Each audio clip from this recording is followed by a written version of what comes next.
Thank you for staying tuned. Let's delve straight into the conversation of the day. Let's start by framing the moment. Now, ASUU says they've shown more than enough patience with the federal government. So much so, lectures are now on protest. Campuses across the country are alive with action, and warning is out for a full strike if talks by August 28 don't yield results.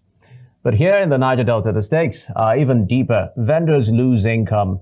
We talk about students postponing careers and frustration mounting. We'll be unpacking what this truly means for the region. We're talking about structurally and even personally now. If we were to talk by statistics, strike frequency since 1999, ASUU has undertaken about 16 strikes, totaling over 5 years out of 23 of academic calendar losses. 2025 action, you see ASUU President Christopher Piwuna saying that lecturers have run out of patience with the Tinubu administration's slow response, calling for a warning strike and totaling strike after August 28 if the talks do not yield any progress. Now, regional impact in the Niger Delta. We talk about Niger Delta University, strikes devastating not just student learning, but local vendors who depend on campus life for income. We have joining us on the program the immediate past ASUU chairperson at Akwa Ibom State Chapter, Happiness Uduk. She joins us virtually. You're welcome on the program, Madam. I'd like to start by looking at the big picture. Now, ASUU says patience has run thin.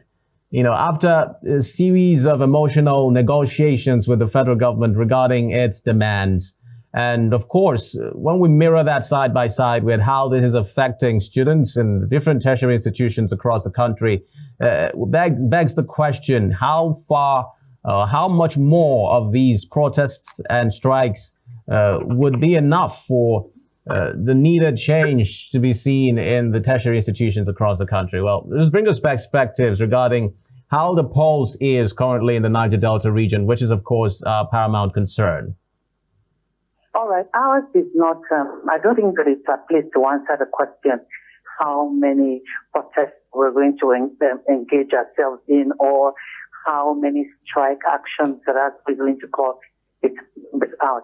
I actually think that it's the place of other stakeholders to speak to the government and those in authority to begin to look in the direction of academic staff of public tertiary institutions. Our viewers need to understand that we equally have children in the institution. Children are called indirectly. And when we do this, it's for that we are fronting, but we want the work environment to be made conducive. All right, this is Happiness Uduk. When we talk about how frequently these strikes have reoccurred, we talk about dating back to democracy 1999, where lecturers have gone on strike about 16 times, costing over 5 years of learning time. Well, what are those specific demands by ASUU? And where is the federal government currently when it comes to meeting these demands? It's not only ASUU embarked on strike. There are several other bodies. I'm just trying to set the record straight. So we like it's only ASUU that embarked on strike. No, other unions legitimately utilize the strike to organize this to be used when you not to discuss or to talk with you. Right, what are the issues for us? Is that a 16-year-old right now beginning admission into the university, our salaries have remained the same. Conditions of service have remained the same. From the 2022 strike action that we embarked upon, we went on strike for 7.5 months. 4 months salary, 3.5 are still outstanding. This is 3 years after the strike. We have done the work. Students have been most who have returned from NYC. So the work we did, we reserved our salaries. After the 4 months that we were paid, coming is doing what we call third-party deductions. Okay, would bring you some insights regarding this particular issue of the ASUU protests and the impending strike that may ensue. They're saying that if the meeting with the federal government, August 28, does not yield the desired results, they may be considering embarking on a strike. And this is not what any student currently that is a part of the tertiary institutions across the country would want to hear, because a lot of them are interested in the future and would want to be done with their education so that they can pursue more meaningful ventures and, also pave the way for the other young ones who are also interested in embarking on a journey through the four walls of the university. Let's bring you updates regarding this particular footage and the ASUU protests. For years, since 2009, there was a federal government, ASUU federal government agreement, which, border on our remuneration. And that agreement ought to have been, renegotiated 3 years after. And for 16 years, that agreement have not been renegotiated. The entire system is shut down. What do I mean by that is that no lecture, no examination, no statutory meetings across all the branches of ASUU today to just express our displeasure of nonchalant disposition of government to the issue of completion of the negotiation of 2009 ASUU federal government agreement. So nationwide, we shut down the system today, only today. Well, more reactions coming in regarding this particular protest and the calls for the federal government to step in and bring about some succor to the genuine demands of the protesters and other unions who are calling for governments to intervene. Well, we still have Happiness Uduk, immediate past ASUU chairperson, Akwa Ibom State chapter, on the line, speaking with us on some of these issues. You're welcome back on the line. Thank you for joining us. Thank you very much. Yes, glad to be back. Well, it's good to have you back. Well, you were just about reeling out some of the issues, the pressing concerns regarding this particular protest. Yes. Again, they are, like I said, they are not new matters. These are issues for which we embarked on strike in 2020.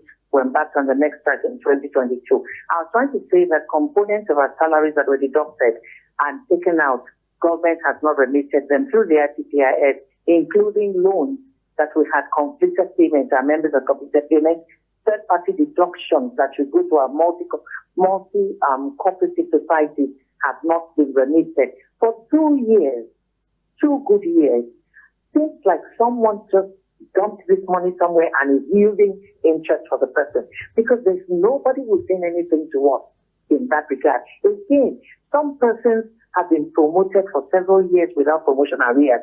It's not my fault that, like, I'm due now for professorship. I've not been promoted since 2019. Whenever that promotion comes, it will be backdated to 2019. And I should be paid because that will be arrears that would have accrued for the time lag. Government is still owing us arrears of promotion. And 2, proliferation of universities. There are so many. We have 339 universities currently. Yet government is not able to take up for the ones that were already there on ground, and more are coming up. So the union is saying no to this.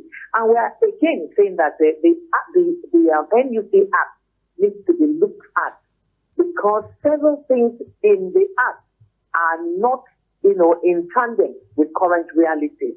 So the union is, among other things, placing this as a front burner, and as the doorpost of the federal government to look at these issues and come to our aid. Like I said before, we went off.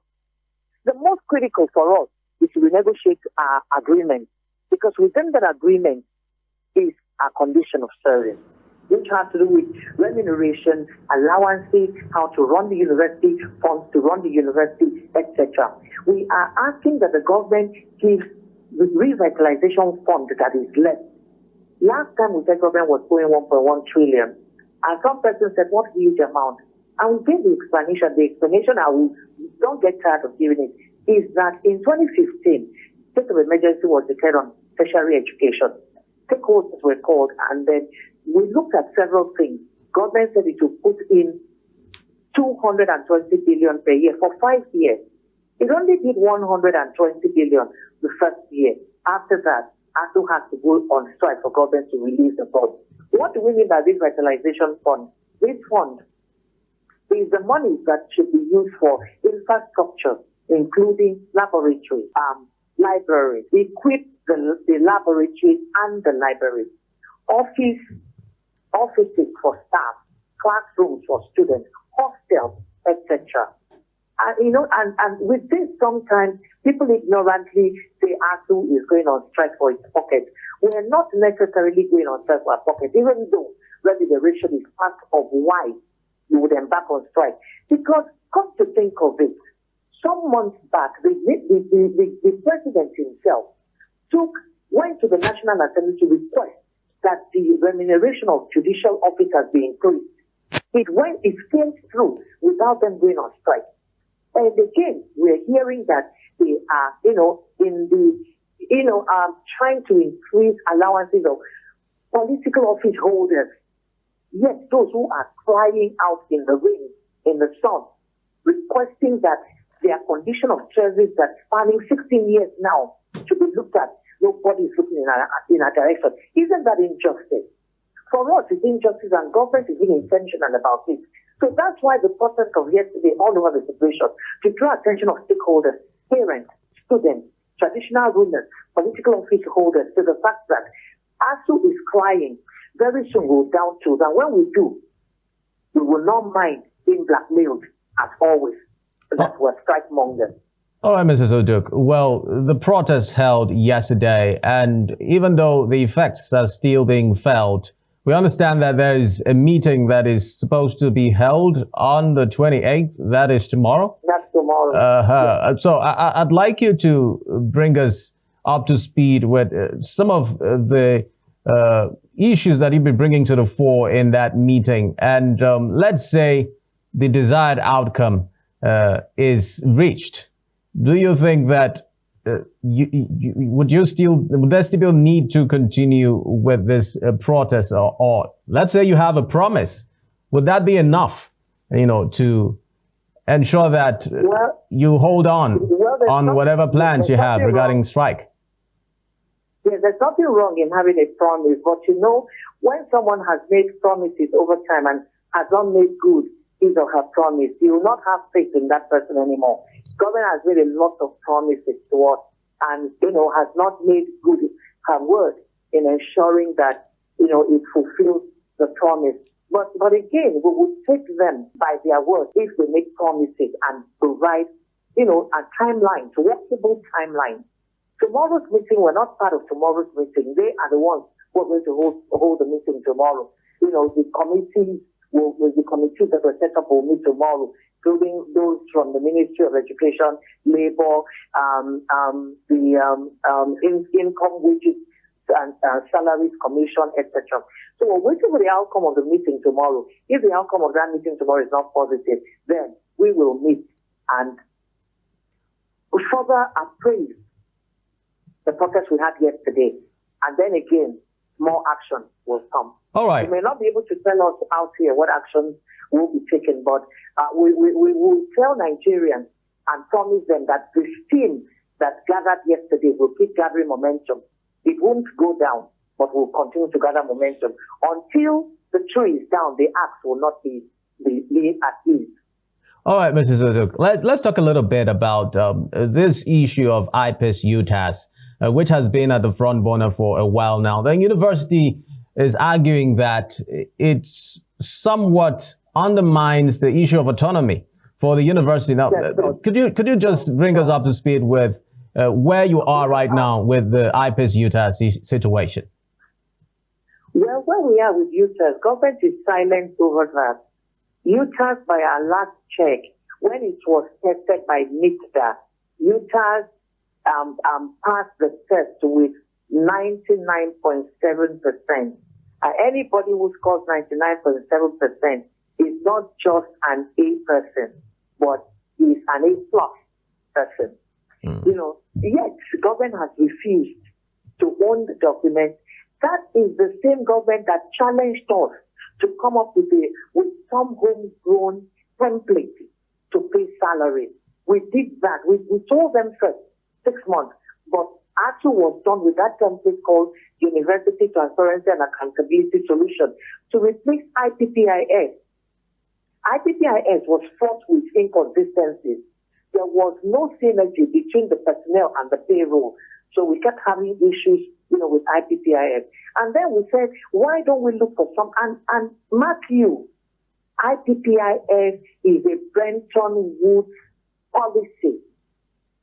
Our data are resident in America, and that is not good security-wise for us. So the ASUU came up with UTAS, and up till as we speak today, nobody is talking about UTAS anymore. After committing resources, time, and energy to come up with a homegrown solution. I'm glad and happy to announce here that some universities have begun to engage us on how to begin to use our UTAS as the template for payment of their salaries, even if the federal government is not ready to use it. So about IPPIS, yes, government says we're out of that salary platform, payment of salary platform. But yes, on our pay slips, we still have IPPIS written there. They said we've gone back to GiveMe, which was the platform that was being used prior 2020, prior IPPIS. But we still have the issues that we're having. If you remember, 2 months ago, several of our branches had begun to embark on industrial action because our salaries never came until the second week of the new month. All of that were just ways that the government was trying to pitch up against our members to make it seem like the IPPIS years were better than the business years that we've gone back to. So we began to notice that those MDAs that were still on or are still on IPPIS will get their salaries like 26, 27 of the month, but we were not paid until the second week. So when we did that the first month, we noticed that July salary came before the end of the month, and we're expecting that August salary will equally come. So we're still there, even though they say we're out of IPPIS, but we're still seeing IPPIS. We are still under the shadow of IPPIS. For UTAS, government is silent about it, has said nothing about it, has not adopted it, nor is it using it. Not even accepted it yet. All right. Well, at the heart of all of this is the issue of underfunding of the universities. Now, we are being told that the federal government is operating at about 1%, whereas the UNESCO is proposing about 4% or 6% investment in education globally. Where do you see the statistics currently? Do you think that it is possible for the government to be able to meet these targets? For the government to do what? To meet the targets. When we talk about investment in education. Everywhere I've gone to, see, there are countries, even within Africa, that pay attention to education. So successive governments we've had in this country, we've been very unfortunate. They've not been bothered about education at all. And any country that does not take care of the education sector is built to fail. It's built to fail because what's going on globally now is mental development, education at all levels. So you see what ASUU was afraid of and has been fighting against. We hope that we'll have others join us in this fight. Years ago, the union tried to fight against ensuring that public primary and secondary schools stayed afloat. See what's happening now. We have private secondary schools, private nursery and primary schools. They've taken over. I am a product of a primary school. I attended a primary school, and I'm very proud of myself. And I say it everywhere I go to. Yes, I never allowed any of my children to attend public primary school because they're not properly taken care of. So you see, the point ASUU is making is that government should fund universities properly. You see, this still takes us back to revitalization that I talked about. Revitalization of public universities. And then, you see, you talked about UNESCO. Yes, UNESCO even talked about 25% of the budget going to education. We're still speaking with Happiness Uduk. She is the immediate past ASUU chairperson, the Akwa Ibom State chapter. She's bringing us up to speed with the protests in when we talk about ASUU and how it is causing ripple effects in the system. They are supposed to meet with the federal government tomorrow, 28, to brainstorm on the way forward and bring to the fore the issues that they are concerned about, and of course calling on the federal government to intervene as a result of the protests. Otherwise, they're saying that there's an indefinite strike looming if their demands are not met. And in the coming days, it will be interesting to know what the response or the approach of the federal government would be towards addressing some of these issues that these unions have brought to the fore regarding welfare, regarding funding for the university, and regarding the general well-being of tertiary institutions across the country.